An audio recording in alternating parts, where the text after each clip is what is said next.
manusia dan jinnya. Manusia dan jinnya.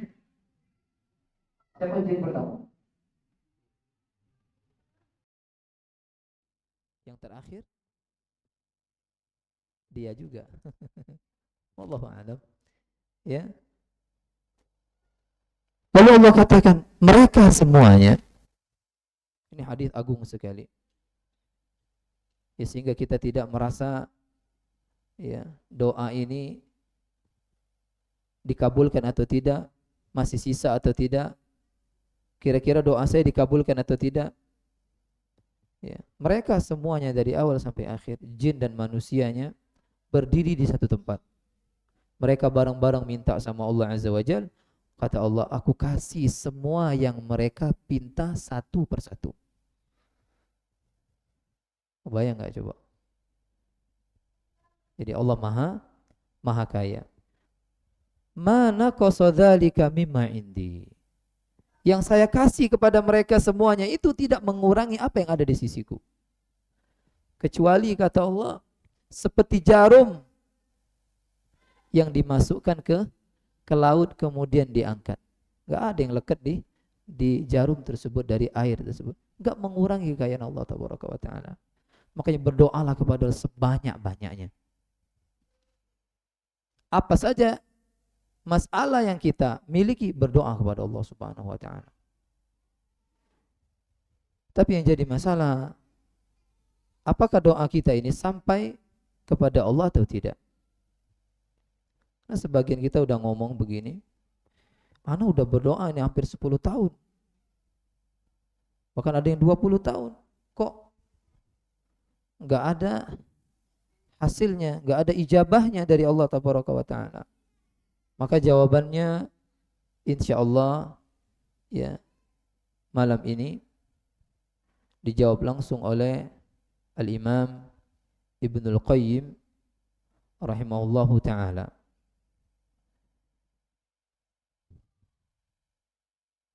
Beliau mengatakan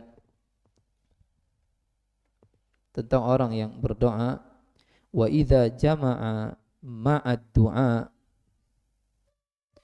Ini beliau katakan dalam kitab Al-Jawab Al-Kafi halaman 17. Apabila seorang berdoa menyertakan di dalam doanya, nanti kita bacakan, lalu beliau tutup dengan kalimat fa inna hadzal du'a la yakadu yuraddu abada. Maka sesungguhnya doa ini enggak akan ditolak oleh Allah ya, sama sekali. Ya. Apabila seorang berdoa disertai dengan ini, maka niscaya doanya tidak akan ditolak oleh Allah Tabaraka wa Ta'ala. Tembus ke langit sampai kepada Allah Tabaraka wa Ta'ala dan diijabah oleh Allah Subhanahu wa Ta'ala. Yang merasa doanya enggak diijabah oleh Allah Azza wa Jalla, maka akan terjawab dengan apa yang beliau sebutkan. Apa saja itu? Yang pertama kata beliau, huduru al-qalbi wajtima'uhu 'alal matlub. Yang pertama, hati hadir. Kemudian wa jam'iyatahu bi kulliyatihi 'alal matlub. Dan konsentrasi dengan penuh terhadap apa yang dipinta kepada Allah Subhanahu wa Ta'ala. Pertama, hatinya hadir dan konsentrasi yang sangat penuh dengan apa yang kita pinta kepada Allah Azza wa Jalla. Dan seorang yang berdoa hati yang enggak hadir, dia minta sama Allah, lisannya bergerak tapi hatinya kemana-mana. Bahkan kita melihat ya ada sebagian kaum muslimin, mereka berdoa sambil noleh-noleh melihati orang yang kulakiril berjalan, maka dipastikan doa orang ini tidak dikabulkan oleh Allah Tabaraka wa Ta'ala. Ya. Dan kalimat memastikan ini enggak boleh kecuali berdasarkan dalil. Karena seorang yang berdoa tidak menghadirkan hatinya, berarti dia tidak khusyuk di dalam doanya, Maka kata Nabi sallallahu alaihi wasallam, "Ud'ullaha wa antum muqinuna bil ijabah wa'lamu anna Allaha la yastajibu du'aan min qalbin ghafil lahin." Berdoalah kalian kepada Allah dalam keadaan kalian yakin doa itu dikabulkan. Dan ketahuilah Allah tidak akan mengabulkan doa dari orang-orang yang hatinya lalai, gak dikabulkan. Nah, ketika kita berdoa kepada Allah Azza wa Jal, hati ini benar-benar menghadap kepada Allah Subhanahu wa Ta'ala. Ya Allah. Ya, berdoa itu tangan ini menghadap ke diri kita. Ketika kita lebih butuh lagi agar doa benar-benar diijabah oleh Allah Azza wa Jal, sebagaimana dilakukan oleh Nabi SAW ketika perang Badar, Nabi angkat lebih tinggi lagi sampai ridha Nabi jatuh. Ini Nabi SAW. Kalau berdoa tanpa angkat tangan aja dikabulkan oleh Allah Azza wa Jal. Nabi SAW mendoakan sahabat, Ukasha ibn Mihsan, anta minhum, kau termasuk, terkabul. Agar lebih yakin lagi terkabul kepada Allah Tabaraka wa Ta'ala, diangkat tangan kemudian ya bermunajat dengan hati yang hadir, insya Allah doa itu diijabah oleh Allah Subhanahu wa Ta'ala. Dan tanda orang yang hatinya enggak hadir ketika berdoa kepada Allah Azza wa Jal, pertama disibukkan dengan urusan-urusan. Ya main nih sambil berdoa, sambil mainnya apa? Batu. Kalau dulu batu, ini ada biji-bijian yang galak dimainin gitu. Atau yang apa? Cetek-cetekan itu. Berdoa tapi. Maka ini tidak akan dikabulkan oleh Allah Subhanahu wa Ta'ala. Ketika ada orang berdoa di zaman tabi'in, ya, yaitu di zaman Umar bin Abdul Aziz, seorang berdoa dalam keadaan memainkan batu-batu kerikil kecil, doa kepada Allah Azza wa Jalla. Ya. Lalu kata Umar bin Abdul Aziz rahimahullah taala kepadanya, ala alqaital hasa, kenapa engkau tidak buang dulu itu kerikil-kerikil, kemudian kau ikhlaskan doamu kepada Allah Azza wa Jalla. Ini menunjukkan ketika berdoa kita hati tidak hadir kepada Allah, enggak dikabulkan doa kita. Karena tidak datangnya kehadiran hati bisa dengan perbuatan yang nampak, atau hati itu sendiri memang yang lalai. Sampai ada orang berdoa ketika disenggol, tuh astagfirullahaladzim, terkejut dia. Berdoa atau tidak memang ini? Ada kan orang, ngapo? Ya anak tadi tertidur. Nah, gak akan terkabul doa dia. Dan mesti benar-benar yakin ketika berdoa kepada Allah Subhanahu wa Ta'ala. Apalagi berdoa dalam keadaan maaf HP hidup WA-nya. Ya Allah, Astaghfirullahaladzim ya Rabb. Ya. Hatta berzikir istighfar, astaghfirullah wa atubu, ditanyakan oleh para ulama, bolehkah kami istighfar dalam keadaan kerja? Kita kerja sambil istighfar, boleh atau tidak? Sambil begawi astagfirullah, boleh atau tidak? Maka tengok hasil dari kerjaan gara-gara dia berzikir. Zikir dianjurkan, kerja kewajiban. Ya, karena ada gaji dan seterusnya, dia wajib mengerjakannya. Ketika kerjaan itu terganggu gara-gara zikir, maka tinggalkan zikir, kerja. Tapi jika zikir ini tidak mengganggu dengan dia berzikir dengan lisan, walaupun hati dia tidak hadir ketika itu, maka diperbolehkan. Tapi adapun doa enggak. Ketika berdoa benar-benar hati menghadap kepada Allah Subhanahu wa Ta'ala.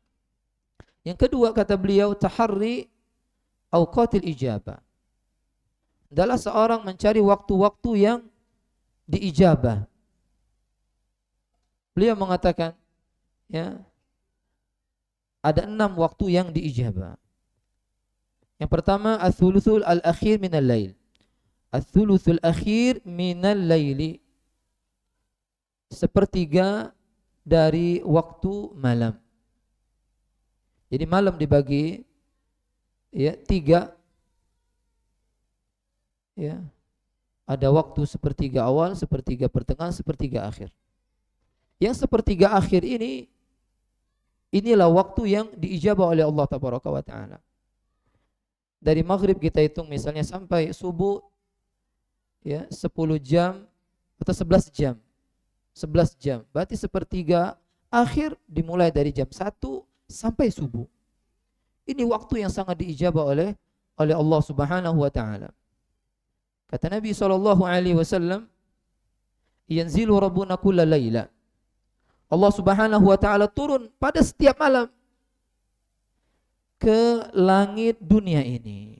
Jadi langit yang kita lihat, ya, di atas langit dunia, karena langit ada berapa lapis? 7. Ya, sab'an shidada. Hina yabqa thuluthul lailil akhir.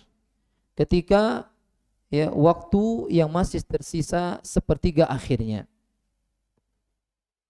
Ya, kalau kita buat jam sekitar jam 1 sampai subuh, ada berapa itu? 3 jaman. Maka Allah katakan di situ, kata Allah Azza wa Jalla, man yad'uni fa astajiba lahu. Barang siapa yang berdoa kepadaku, pasti ku kabulkan. Mana yang mau berdoa kepadaku, pasti ku kabulkan. Ya, teman-teman yang butuh hajat apa saja, ini jawabannya. Bangun sepertiga akhir, baik itu sholat malam ataupun sholat witirnya, minta sama Allah Azza wa Jalla. Allah menunggu kita. Kata Allah Azza wa Jalla, man yad'uni fa astajiba lahu. Siapa yang mau berdoa kepadaku dan aku kabulkan doanya. Ya. Lalu Allah katakan lagi, wa man yas'aluni fa'utiyahu. Mana yang mau minta kepadaku, ku kasih apa yang dia minta. Dan siapa yang memohon ampun kepadaku di waktu itu, maka aku ampunkan dosa-dosanya. Sepertiga, ya, malam yang terakhir.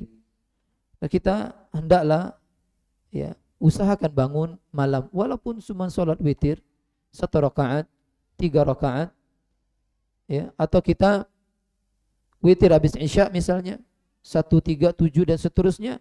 Nanti tengah malam bangun, laksanakan salat malam 2 rakaat, berdoa kepada Allah Azza wa Jalla untuk mendapatkan, ya, keutamaan di mana Allah Subhanahu wa Ta'ala turun, ya, ke langit dunia. Kemudian yang kedua, indal azan. Ketika azan. Ketika azan, para ulama berselisih pendapat makna indal azan. Ada yang mengatakan ketika, ya, muadzin itu sedang mengucapkan lafaz-lafaz azan, kita berdoa. Karena ketika dia selesai mengucapkan lafaz azan, kita disunahkan menjawab azan. Ini pendapat yang pertama. Pendapat yang kedua, bu'aidu al-azan. Setelah azan berkumandang, langsung disambung dengan doa. Azan selesai, kita aja Allahumma rabba hadhihi da'wati tammah. Selesai, langsung ya Allah, nikahkan aku hari ini juga. Wah, langsung datang. Terkabul. Kalau yakin. Ya.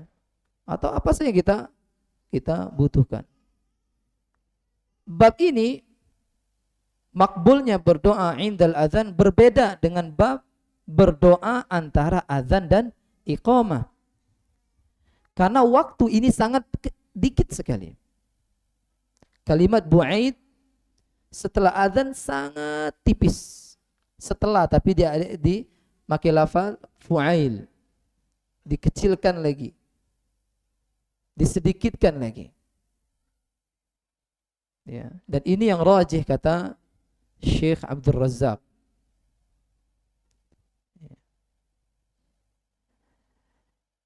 Kemudian waktu yang ketiga bainal adzan wal iqamah. Antara azan dan iqamah. Ini sangat-sangat makbul. Sudah azan belum? Belum. Nanti azan kita jawab doa azan, langsung kita berdoa kepada Allah Azza wa Jalla. Baru qabliyah. Habis qabliyah ada waktu masih 10 menit. Perbanyaklah doa kepada Allah Azza wa Jalla. Itu doa yang sangat-sangat diijabah oleh Allah Subhanahu wa taala. Kata Nabi SAW, la yuraddu du'a bainal adhani wal iqamah. Doa antara azan dan iqamah enggak akan ditolak oleh Allah Azza wa Jalla. Tapi sedikit sekali yang berdoa, yang ada banyak yang sibuk dengan jawal, dengan hatibnya, dengan HP-nya. Buka WA grup ini, buka, sehingga apa? Datang iqamah, dia tidak memanfaatkan waktu yang ada. Sehingga dia merugi. Kemudian ya, perlu diketahui ketika antara azan dan iqamah itu adalah waktu pintu langit dibuka oleh Allah Tabaraka wa Ta'ala, dan ketika itu juga doa-doa diijabah. Kata Nabi SAW, idza nudiya bis salat, apabila salat diseru. Salat diseru adalah azan. Iqamah itu artinya salat mau didirikan. Dua-duanya menyeru untuk salat. Apabila salat diserukan, kata Nabi SAW, futihat abwabus sama, maka ketika itu langit pintunya semuanya dibuka. Dan ketika itu kata Nabi, ustujibat doa, doa dikabulkan oleh Allah Azza wa Jalla. Perbanyak doa. Ya, baik doa langsung, atau dia mengangkat tangan, atau dia sedang berdiri, doa kepada Allah Azza wa Jalla. Walaupun sisa waktu 1 menit 2 menit, berdoa kepada Allah Subhanahu wa Ta'ala. Kemudian waktu yang keempat, adbar as-salawat al-maktubah. Ya. Sebelum salam, setelah salawat, dari salat-salat 5 waktu. Ya. Jadi sebelum salam, setelah kita bersolawat kepada Nabi SAW, maka doa ketika itu sangat diijabah oleh Allah Subhanahu wa Ta'ala. Karena kalimat adbar, bahasa Arab dubur kulli salah, yang namanya adbar, suatu yang masih melekat di tubuh kita, sehingga maknanya bukan di luar salat tapi masih di dalam salat. Ketika kita selesai bersalawat kepada Nabi SAW di dalam salat, yaitu salawat di tahiyat akhir, maka kita memperbanyak doa kepada Allah Subhanahu wa Ta'ala. Ini azan atau qomat? Azan. Ya, azan dulu. Akhi.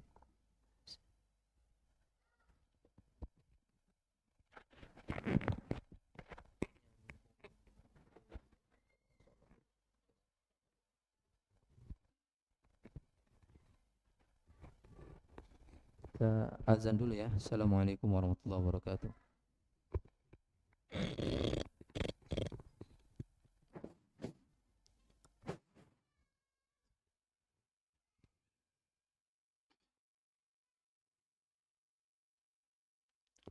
Allahu Akbar, Allahu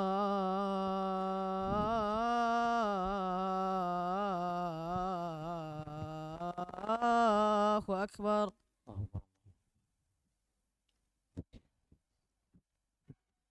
Allahu Akbar,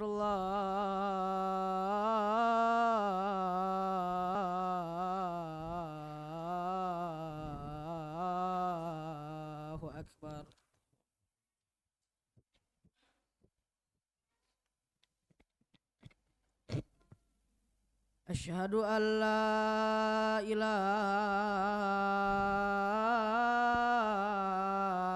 إلا الله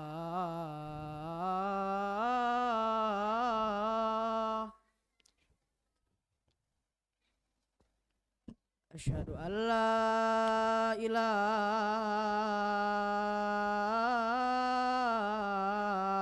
إلا الله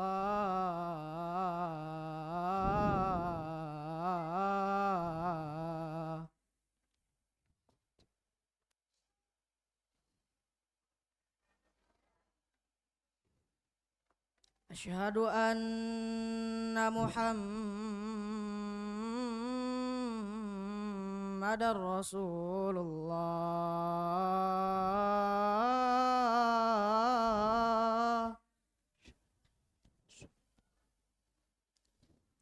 أشهد أن محمد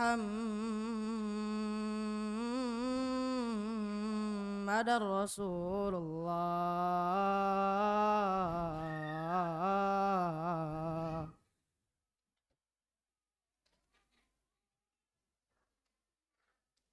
حي على الصلاة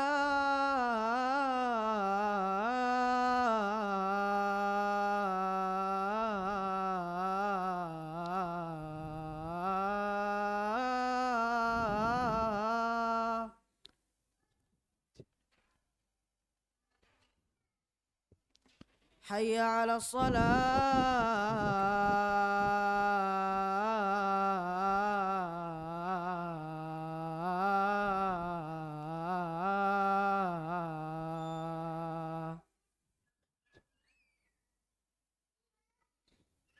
حي على الفلاح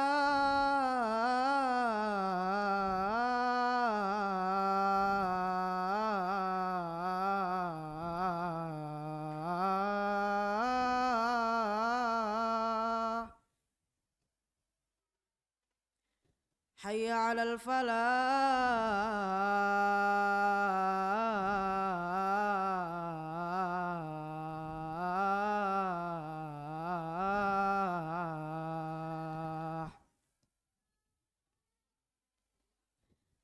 الله أكبر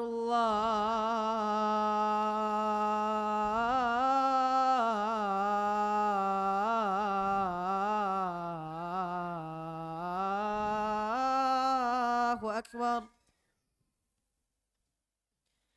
لا إله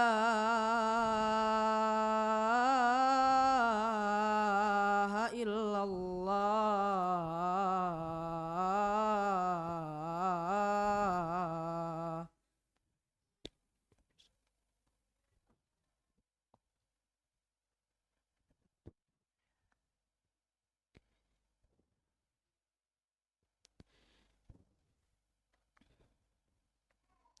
Bismillah. Kita lanjutkan.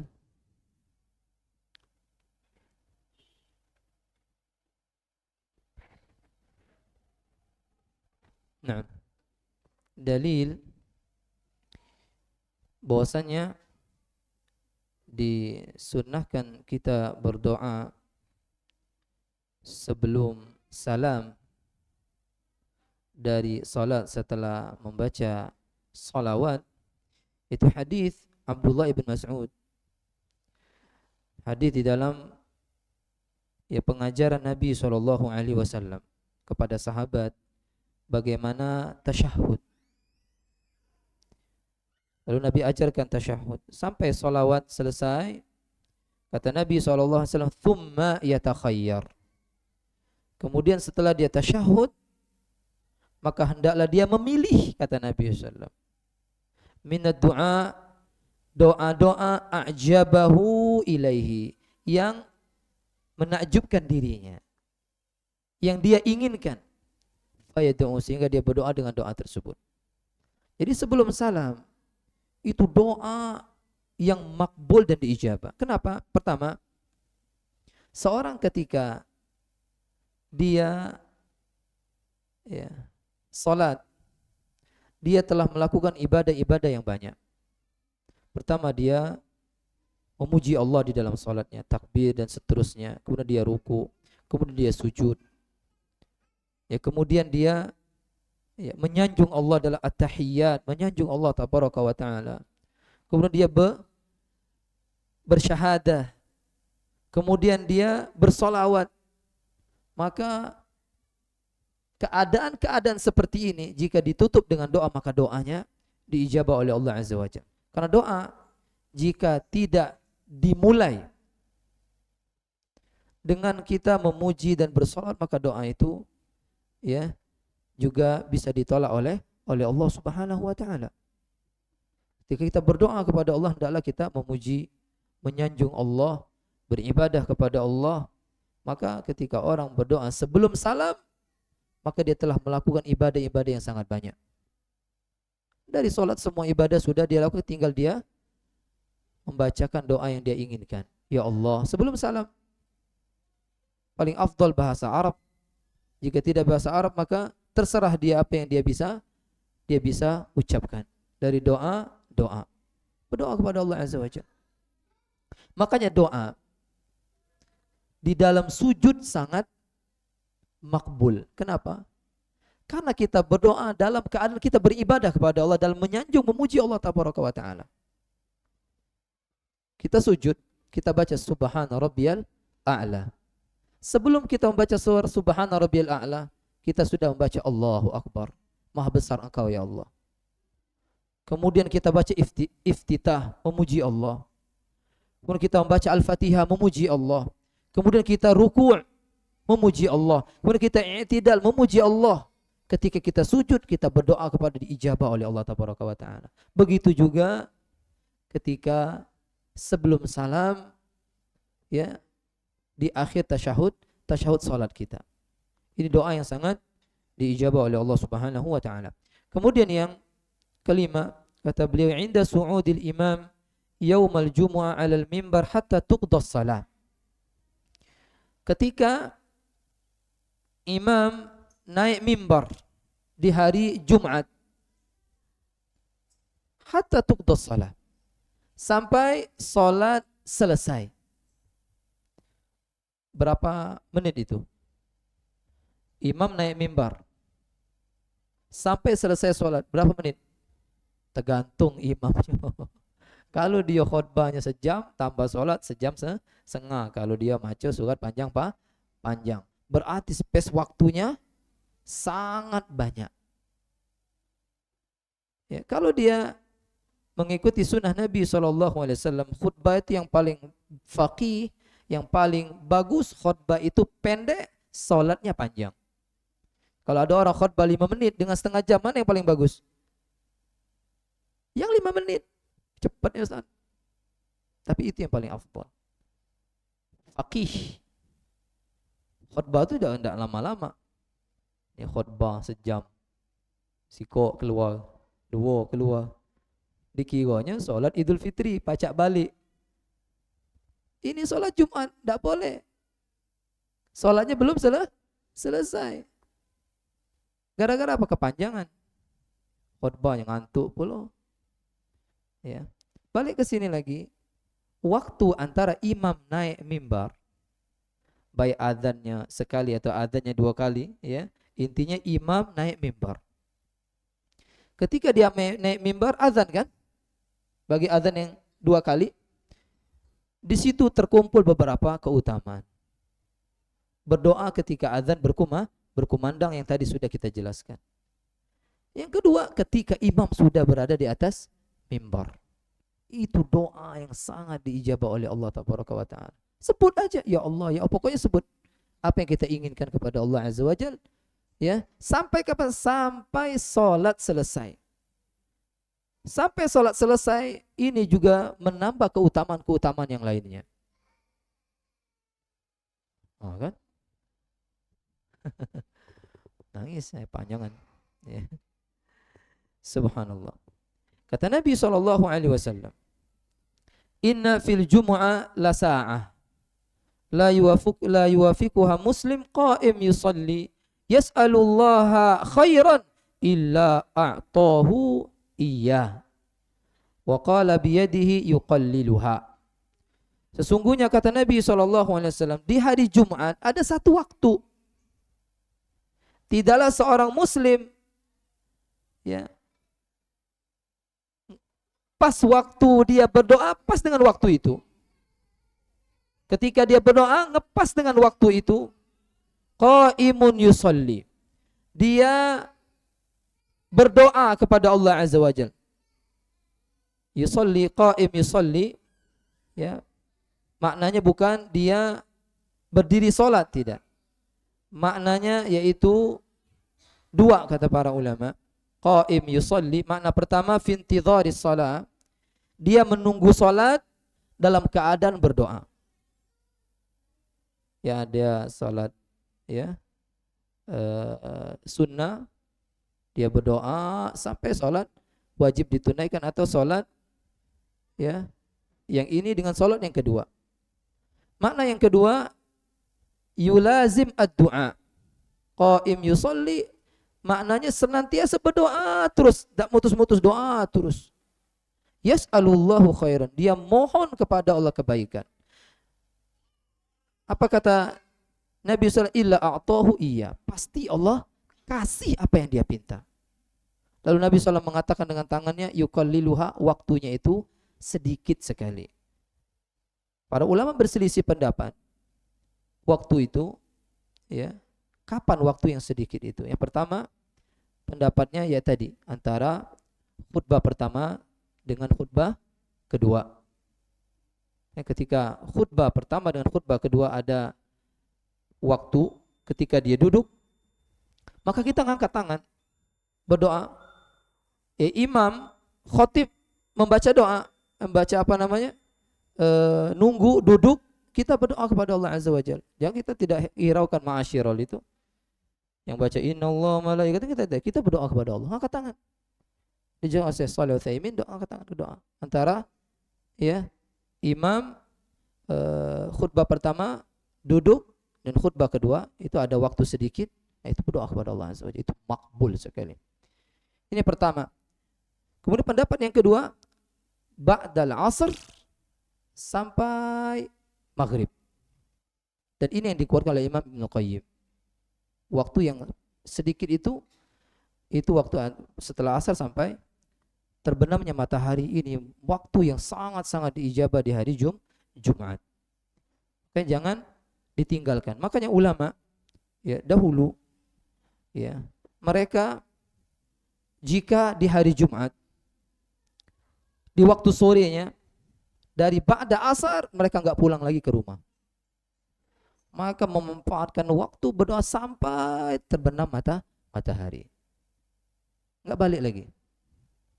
Apalagi yang sudah tua ya, yang kira-kira 59 sisa setahun, yang 59 setengah sisa setengah tahun, banyak-banyaklah aja itu mendep di masjid.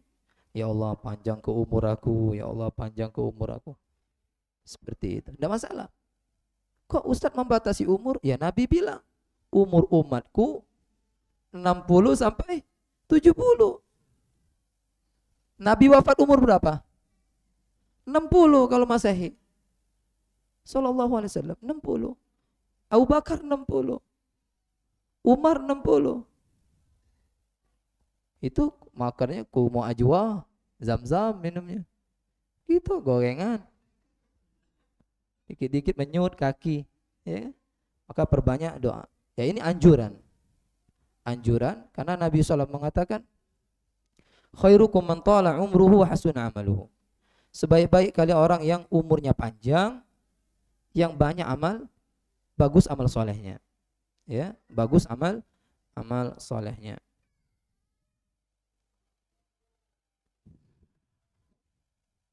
Kemudian waktu yang keenam yang tadi sudah kita bahas, akhir sa'atin ba'dal asr. Akhir sa'atin ba'dal asr yaitu waktu yang paling akhir setelah asar. Berarti apa? Dekat-dekat mau maghrib. Dekat-dekat mau maghrib hari Jumat berbeda dengan dekat-dekat waktu maghrib di hari-hari yang lain. Karena hari Jumat sayyidul ayyam. Itu tuannya seluruh hari, di hari tegak hari kiamat, dan di hari itu juga ya doa diijabah oleh Allah Subhanahu wa taala, khususnya di akhir waktu setelah asar. Waktu terakhir itu atau habisnya waktu dalam hari itu maghrib. Matahari terbenam, habis waktu yang sebelumnya, masuk hari yang baru.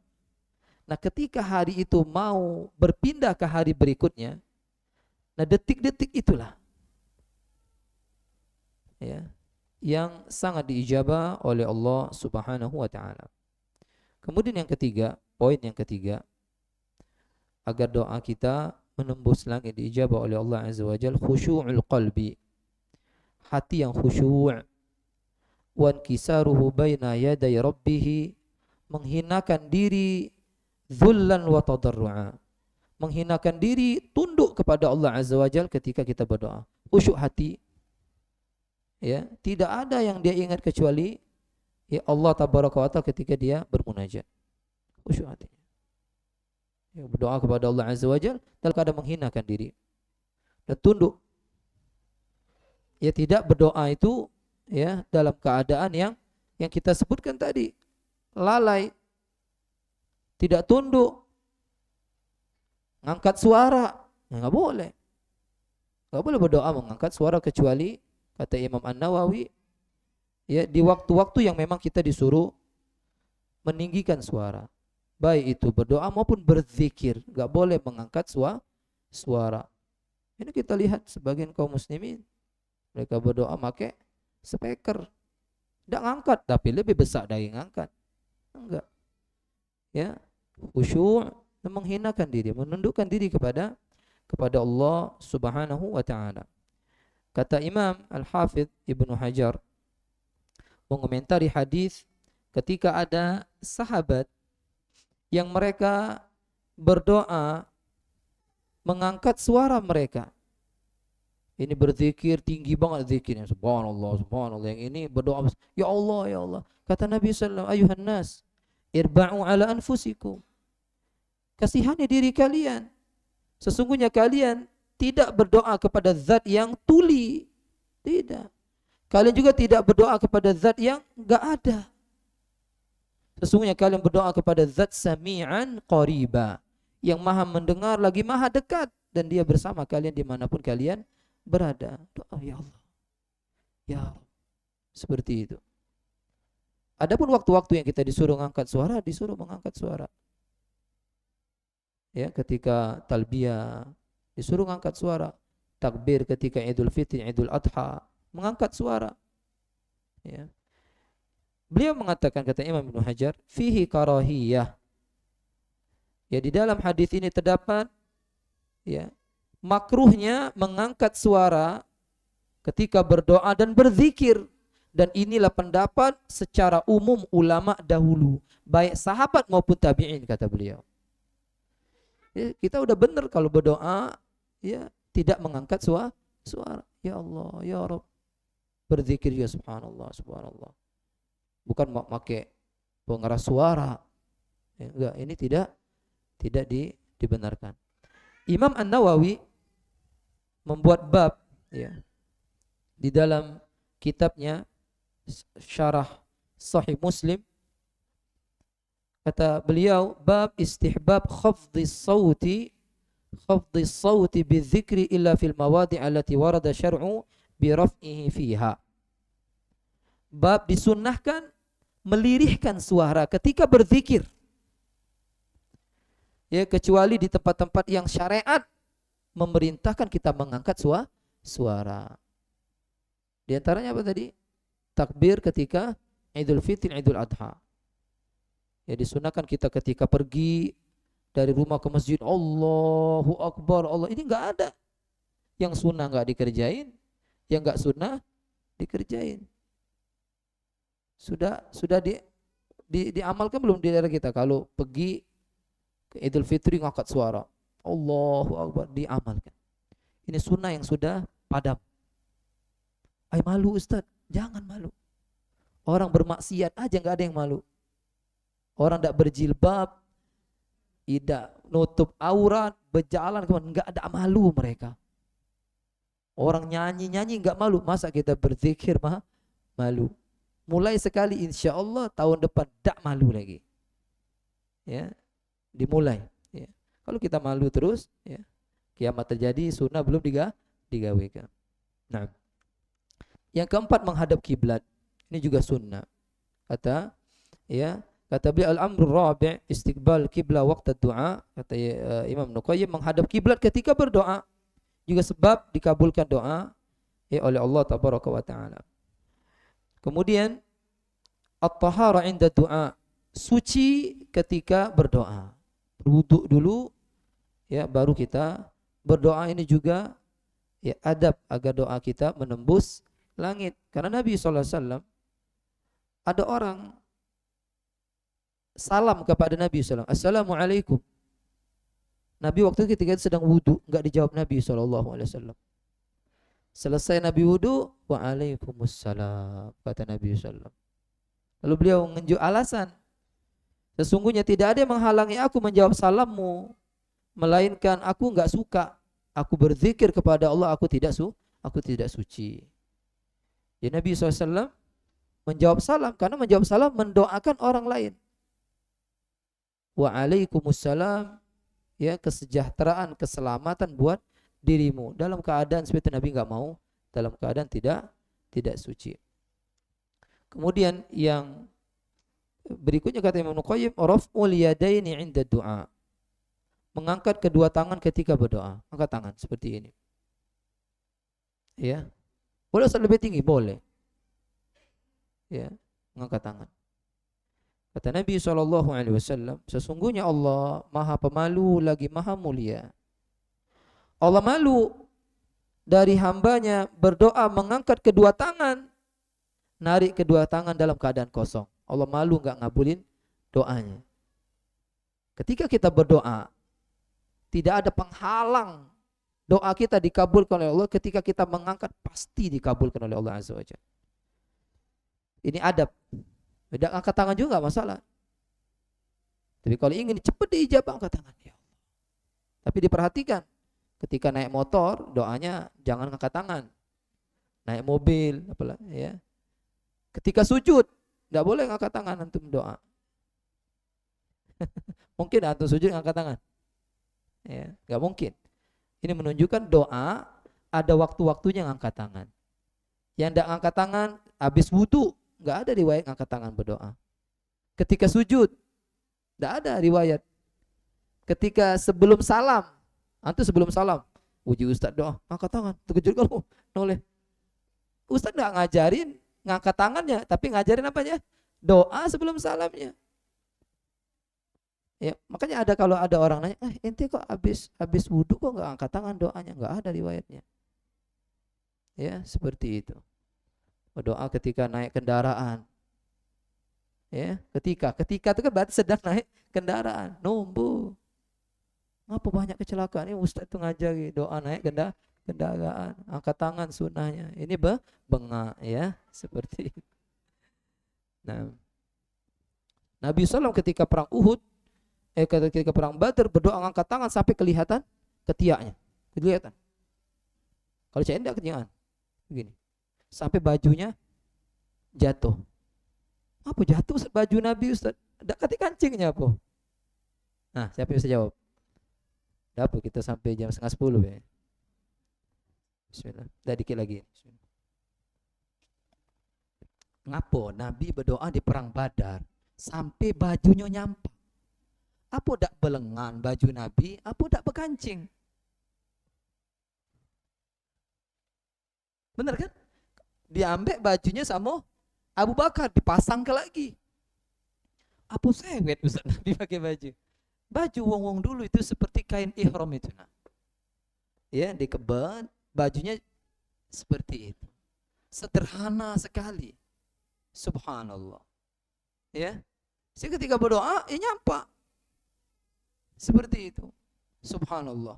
Seriusnya Nabi SAW ya, berdoa kepada Allah Azza wa Jalla.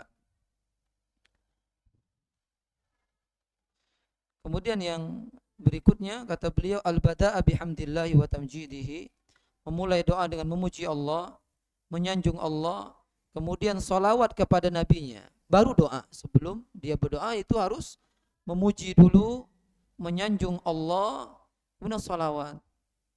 Kenapa? Karena Nabi SAW mendengar seorang laki-laki berdoa, ya, fi salatihi. Makna fi di sini bisa dakhil salat, bisa ba'da salat. Ya, mendengar seorang berdoa tapi tidak menyanjung Allah, tidak bersalawat kepada Nabi SAW. Lalu kata Nabi SAW, ajilah hadha. Orang ini buru-buru sekali di dalam berdoa. Tengok. Kata Nabi SAW, ajilah hadha. Orang ini buru-buru di dalam berdoa. Thumma da'ahu. Kata Nabi sini. Dipanggil Nabi SAW. Kata Nabi SAW, idza shalla ahadukum. Jika kalian berdoa kepada Allah, falyabda bi fi tahmidi rabbih.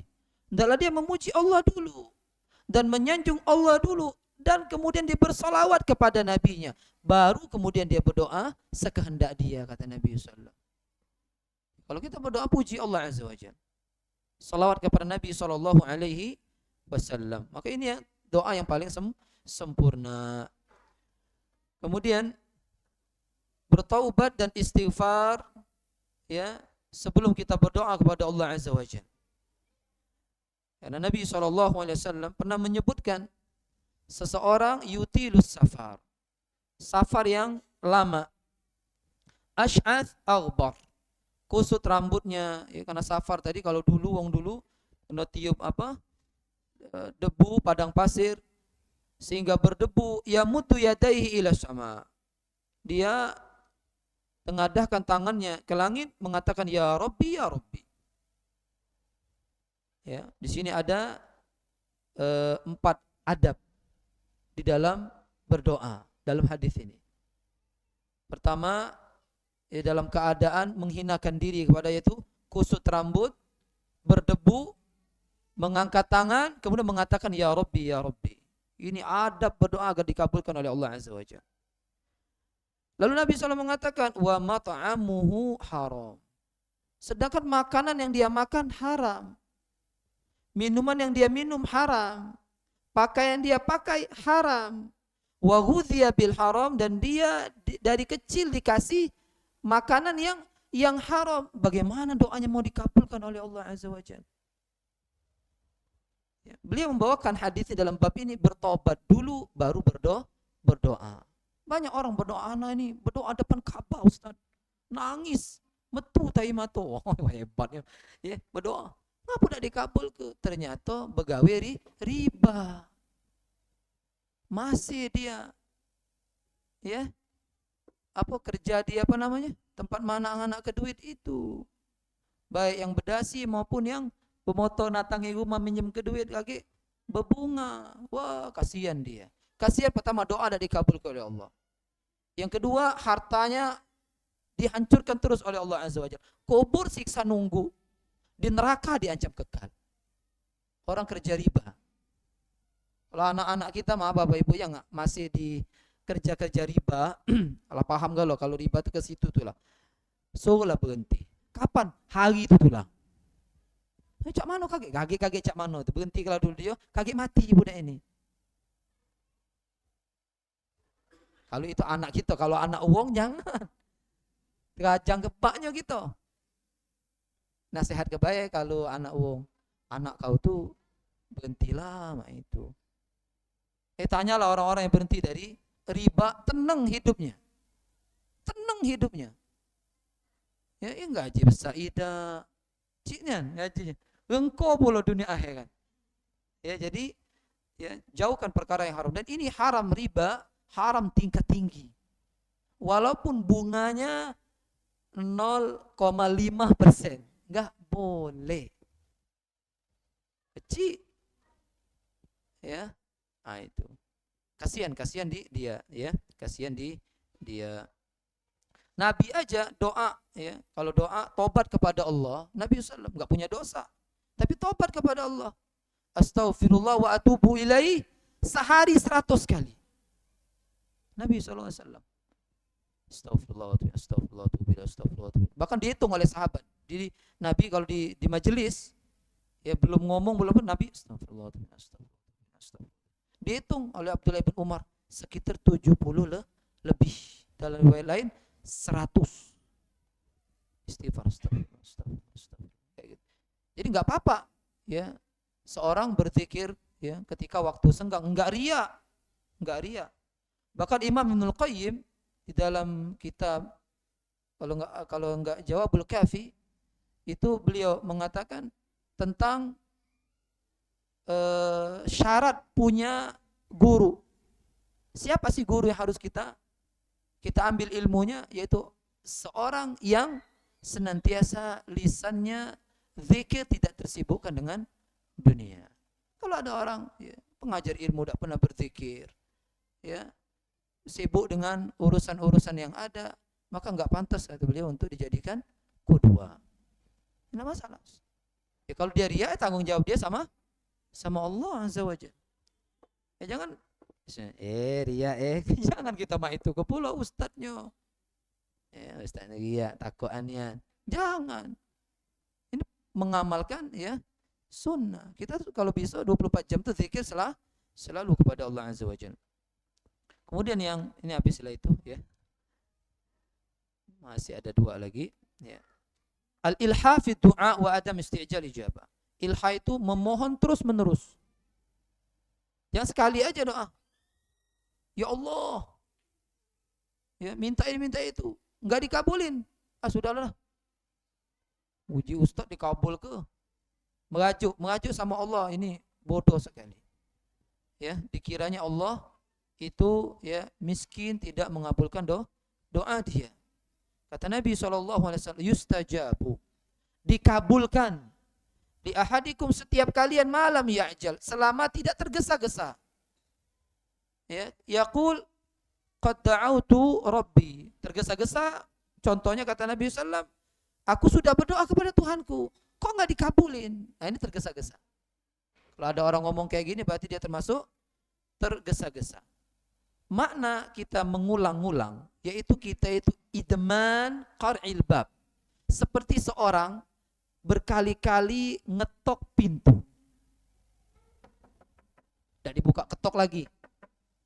Ya, lama-lama sering diketok akan dibuka oleh pemilik rumah tersebut. Begitu juga Allah Tabaraka wa Ta'ala, ya, sekali belum, 2 kali belum, terus insya Allah doa engkau dikabulkan. Doa apa aja? Boleh antum depan Ka'bah misalnya, fulus. Ada kan videonya itu? Masuk ceramahnya Syekh Uthman Khamis. Doa orang ini masuk. Dia minta miliar. Terkabul jadi uang berduit. Karena enggak ada batas doa sama Allah minta. Dan tempat yang dia berdoa ketika itu tempat yang diijabah. Ya. Sampai ditegur sama, kata doa lain kau ini doa itu. Fulus. Jadi konglomerat sekarang orang itu. Anakku coba juga Ustaz kaki. Iya. Itu ya. Seperti itu. Kemudian an yajma fi du'aihi bainar raghba war rahba. Ketika dia berdoa, maka dia menggabungkan di dalam doanya rasa ingin yang kuat dikabulkan oleh Allah Azza wa Jalla dan rasa takut tidak dikabulkan oleh Allah Subhanahu wa taala. Ya, ketika kita berdoa sehingga sungguh-sungguh berdoa kepada Allah Subhanahu wa taala. Ya. Kata Allah Azza wa Jalla, "Innahum kanu yusari'una fil khairat wa yad'unana raghaban wa rahaban." Sesungguhnya mereka yang bergegas beramal saleh, beramal kebaikan. Mereka berdoa kepada kami dalam keadaan takut dan dalam keadaan ingin ya mendapatkan ridha surga, dikabulkan doa, takut tidak dikabulkan, takut tidak diterima amal, takut dengan nerakanya Allah Subhanahu wa taala, wa kanu lana khashi'in, dan mereka khusyuk kepada kami ketika mereka berdoa. Sahabat Nabi kata Allah Azza wa Jalla, walladzina yu'tuna ma ataw wa qulubuhum wajila. Orang-orang saleh, sahabat Nabi SAW, mereka melakukan apa yang mereka lakukan dari memberikan amal-amal sedekah dan seterusnya. Mereka yu'tuna ma ataw, mereka memberikan apa yang mereka ya sedekahkan kepada orang lain, wa qulubuhum wajila. Hati mereka takut. hati mereka takut hati mereka tidak diterima oleh Allah Subhanahu wa taala. Nah, kita juga seperti itu. Selalu berharap diterima oleh Allah Azza wa Jalla. Makanya ada perkataan ulama salaf, kalau seandainya aku tahu salatku diterima Allah satu aja, la tamannaitul maut. Kalau tahu katanya, niscaya aku minta mati hari ini juga. Saking pentingnya ya amal itu diterima atau tidaknya oleh Allah. Kalau seandainya aku tahu amalku diterima oleh Allah, ini Syekh Shalih Fauzan membacakan ini nangis. Syekh Shalih Fauzan, kalau seandainya aku tahu salatku satu diterima Allah, niscaya aku minta mati hari ini. Apa kata? Membacakan firman Allah Tabaraka wa taala, "Innama yataqabbalullahu minal muttaqin." Allah hanya menerima amal dari orang bertakwa. Berarti kalau diterima berarti orang ini termasuk bertakwa kepada Allah. Inna akramakum indallahi atqakum. Orang yang paling mulia di sisi Allah ya, itu adalah orang yang paling bertakwa. Di sini disebutkan Wuhaib ibn Wardin, beliau membaca ayat Rabbana taqabbal minna. Rabbana taqabbal minna. Dia baca itu. Habis dia baca nangis, dia terisak-isak. Dia nangis, dia mengatakan, "Ya Khalilar Rahman, wahai kekasih Allah Ibrahim, engkau membangun pondasi Ka'bah sedangkan engkau takut tidak diterima." Nangis dia. Padahal membangun Ka'bah itu ya, perintah siapa? Allah. Yang memerintahkan Allah Taala. Yang melakukan Nabi kekasih Allah lagi, tapi dia mengatakan, "Ya Allah, terimalah amalku ini." Nah, kalau sekelas Nabi saja kekasih Allah masih berdoa, "Ya Allah, terima doaku, terima amalku," maka kita lebih lagi. Karena bertawassul dengan nama Allah dan sifat Allah dan tauhid. Bertawassul boleh, tapi dengan syarat tawassulnya tawassul yang dibolehkan di dalam syariat. Yang dibolehkan dalam syariat pertama bertawassul kepada nama Allah Tabaraka dan sifatnya. Yang kedua bertawassul dengan amal soleh kita, tauhid kita, ya, iman kita boleh. Seperti doa yang ada di akhir surat Ali Imran, Rabbana innana amanna. Ya Allah, sesungguhnya aku beriman kepadamu ya Allah. Bertawassul kepada iman. Ya Allah, ampuni dosaku. Kemudian sahabat Nabi SAW berdoa yang kata Nabi, tidaklah seorang berdoa dengan doa ini pasti diijabah oleh Allah Tabaraka wa Ta'ala. Ya, yaitu seorang berdoa, dia menyebut tauhid, lalu dia ya berdoa kepada Allah Subhanahu wa Ta'ala. Adapun doa bertawassul kepada orang saleh ma'ruf, hadis 3 orang terkurung di dalam goa.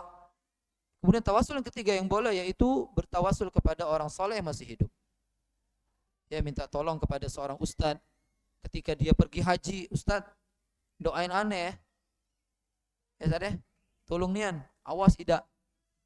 Lalu tidak, tangan ya Ustaz balik. Tidak masalah doa, tapi tangan ini aja jangan. Ya. Seorang berdoa, ya, kata Nabi SAW, ada orang, "Ya Allah, as'aluka anni ashhadu annaka antallah." Ya Allah, aku berdoa kepadamu, minta kepadamu bahwasanya aku bersaksi engkau adalah Allah. Tidak ada ilah yang berhak diibadai kecuali engkau. Engkau Maha Esa, engkau Maha tempat bergantung, tidak beranak, tidak diperanakkan. Ya, Nabi dengar orang yang berdoa dengan kalimat ini. Kata Nabi SAW, sungguh engkau berdoa dengan nama yang jika seorang berdoa dengan itu pasti dikasih. Ya, jika seorang minta dengan itu pasti dikabulkan oleh Allah Subhanahu wa Ta'ala. Kemudian bersedekah sebelum berdoa. Bersedekah sebelum berdoa. Yang terakhir ya dari ucapan Imam Ibnu Qayyim, mencari doa-doa yang dikabarkan oleh Nabi SAW bahwasanya doa itu diijabah. Pakai doa-doa yang diajarkan Nabi SAW yang dikabarkan Nabi, doa itu kalau kita pakai dikabulkan langsung. Seperti doa siapa? Nabi Yunus. Nabi Yunus disebut dalam Al-Quran Dhunnun. Nun itu ikan besar. Karena dia pernah dimakan ikan. Habis itu dibawa ikan. Akhirnya kata para ulama, dia berada di 3 kegelapan. kegelapan malam, kegelapan perut ikan, kegelapan dalamnya lah laut. Lalu dia mengatakan, la ilaha illa anta subhanaka inni kuntu minadh zalimin. Langsung dikabulkan Allah doanya. Ya, kalau kita berdoa dengan doa ini, kata Nabi SAW, fa innahu lam yad'u biha rajulun muslim fi syai'in qad illa istajaba Allahu lah. Tidaklah seorang muslim berdoa dengan doa ini pada sesuatu perkara apapun, pasti dikabulkan oleh Allah Azza wa Jalla. Kalau kita berdoa pakai doa ini. Ada penjahat, kita di mobil, wong 10, la ilaha illa anta, nenek, no, ujungnya nenek, ragu, laju nih ya. La ilaha illa subhanaka inni kuntu minadh dhalimin. Ya Allah, sebut. Ya, berikan hidayah mereka semuanya. Betul. Awalnya ngapa? Ustaz. Maaf Ustaz. Nah itu, tes ke? Nah kalau terkapak nih syahid. Ya, tinggal dikubur. Jika benar, benar Ustaz, Masya Allah, ya kan? Seperti itu. Yang jelas mesti yakin dengan keyakinan yang pasti. Lalu beliau tutup, ya, barang siapa berdoa ya dengan ini, maka ya tidak akan ditolak oleh Allah abadan. Ya, berarti di sini ada 13 poin. Nah, ini kan yang daurah ya, daurah itu mesti lama, daurah kalau dengar. Walaupun antu nyingok jam nol tetap anak teruskan. Nah, sampai sini insyaallah teman-teman, mudah-mudahan doa kita semuanya tembus ke langit, diijabah oleh Allah Azza wa Jalla, dan perbanyaklah doa ya, karena doa ya tidak akan ya merugikan, tidak akan rugi orang yang memperbanyak doa ya, doanya kepada Allah Azza wa Jalla. Nah, oke, kita ambil beberapa pertanyaan. Silakan yang mau nanya sebelum kita sholat. Sholat yang paling afdal sholat isya jam berapa? Hah? Nah. Baik, siap. Sholat isya yang paling afdal atama, Masya Allah. Apa arti atama? Tengah malam. Oh ya, setanggung setelah juga apa? Ya, seperti itu. Nah, istan itu. Tablet hadiah? Enggak. Masya Allah. Ya, sebelum kita ambil pertanyaan,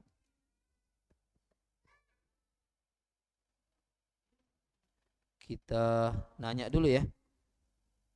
Ana nanya dulu, ini ada hadiah dari kita ya. Pertanyaan pertama, kenapa doa sebelum salam itu sangat diijabah oleh Allah Azza wa Jalla? Apa alasannya? Nah, iya.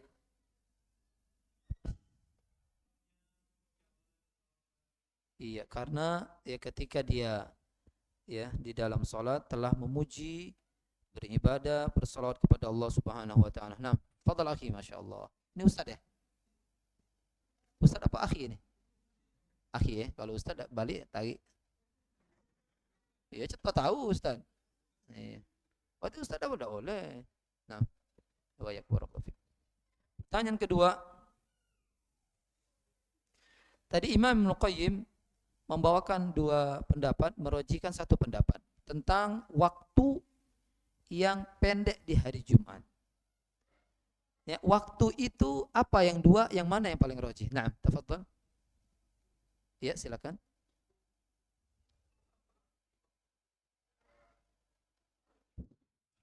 Nah.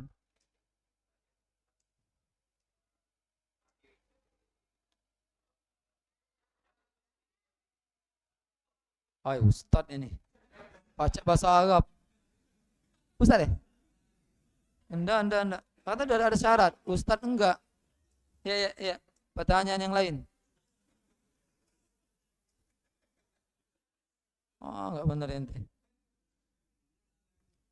Ya, Tadi kita membawakan hadis Allah turun ke langit dunia sepertiga ya malam di akhir sepertiga malam. Apa sih maksud dari sepertiga malam yang terakhir? Jelaskan dengan penjelasan saya tadi. Nah, tafadhol. Bagaimana caranya? Yang Wahyu. Iya, cak mana cara maginya?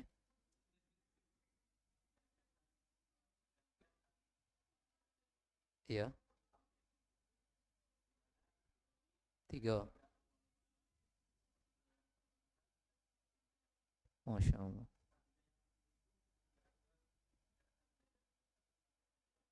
Masya Allah, sama nih aneh dengan penjelasan Ana.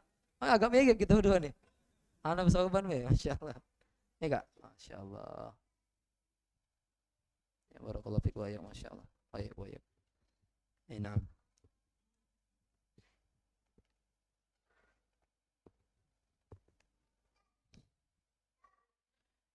Ustaz, Assalamualaikum warahmatullahi wabarakatuh. Bolehkah kita berdoa keburukan untuk orang yang sudah menzalimi kita?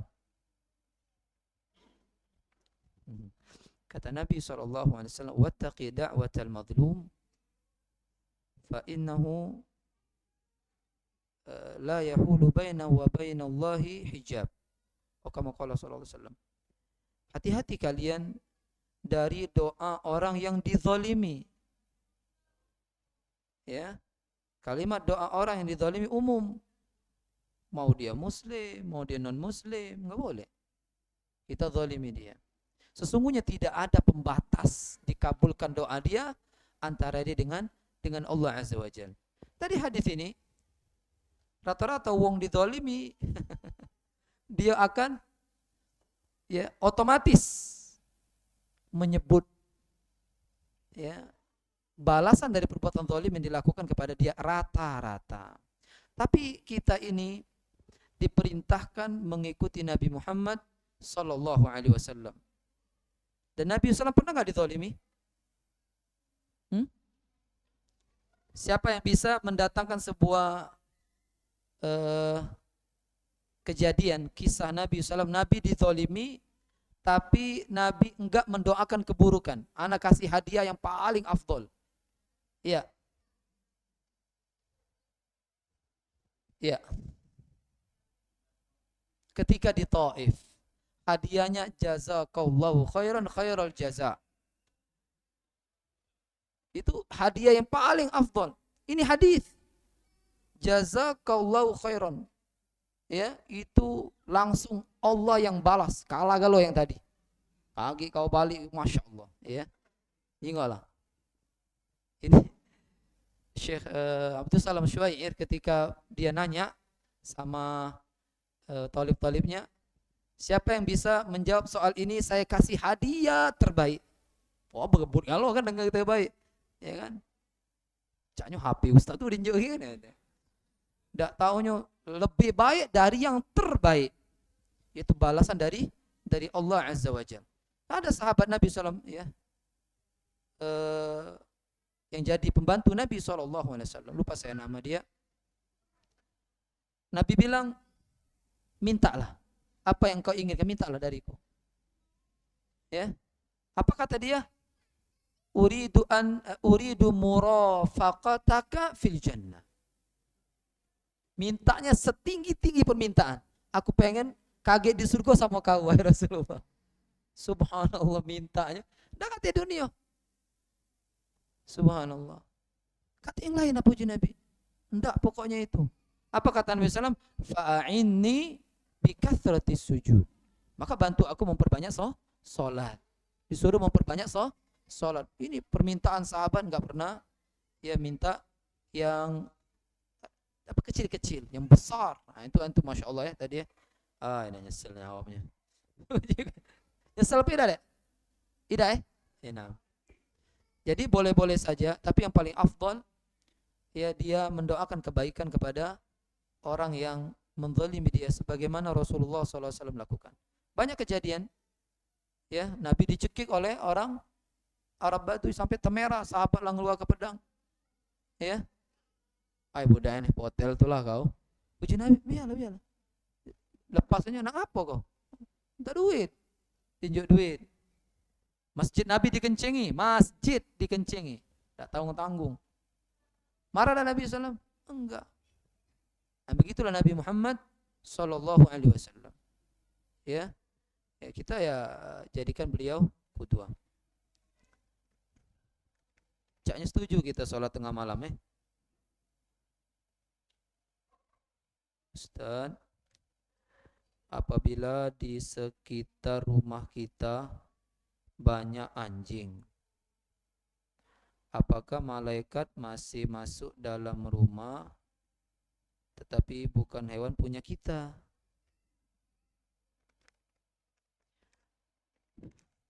Kan hadisnya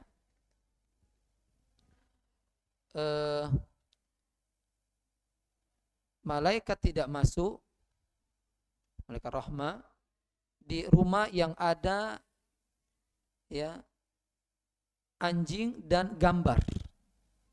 Dua, anjing dan gambar makhluk hidup. Di rumah, di dalam rumahnya dia memelihara anjing tersebut, ya, kulakil dalam rumahnya. Begitu juga putu-putu makhluk hidup yang dipajang, maka malaikat tidak masuk rumah tersebut. Adapun dalam masalah memelihara anjing, maka ancamannya beda lagi. Memelihara anjing, ancamannya beda lagi, dikurangi pahala dalam sehari, ya, yaitu 1 kirot. Dikurangi 2 kirot atau 1 kirot dalam riwayat itu, ya, nanti dicek lagi. Intinya 1 kirot itu 1 gunung besar. Kalau yang dulu di Madinah yang besar gunung Uhud. Kecuali 3 anjing peliharaan yang boleh. Ya, anjing nyago ternak, anjing nyago apa sih kalau lagi? Ini kita kebun, ya. Satunya lagi anjing berburu. Kalau dimasukkan di rumah, ya seperti orang-orang yang sekarang, maka ya pertama dia rumahnya jauh dari rahmat, ya. Adapun tadi pertanyaannya anjing wong yang kulakili di rumah, ya tidak usahlah rumah kita. Di zaman Nabi SAW anjing masuk masjid. Karena bisa jadi orang ini melihara anjing untuk berburu, untuk ini kemudian berkeliaran di sana. Maka yang harus kita ketahui itu fikih-fikih tentang jilatan anjing. Ya, ketika anjing itu ya jilat bejana yang ada di belakang rumah kita, ya jilat itu, maka kita harus tahu bagaimana ya menyikapinya. Ada bisa jadi terjadi. Ada kita bunuh anjing orang, maka kita harus ganti. Ya, tidak ada dia ridho aku belinya mahal kau tembaki. Ya, seperti itu. Jika kita risih, maka kita cari tempat lain. Intinya yang enggak berpengaruh kepada rumah kita, karena kita tidak memasukkan itu ke dalam rumah kita. Nah, tidak ada lagi? Habis. Nah, jika tidak ada kita cukupkan. Nasihat terakhir dari saya, teman-teman semuanya, daurah bukan untuk taksil ilmu, bukan untuk memperkuat ilmu kita, ya, sehingga dengan daurah cukup menuntut ilmu. Daurah itu cuma untuk penyemangat aja, penyemangat. Ya, biasanya kalau kita baca buku sehari itu 10 lembar, setelah daurah bisa 100 lembar. Seperti itu, ini fungsi daurah. Adapun yang afdol, yang mesti kita utamakan adalah kajian rutin.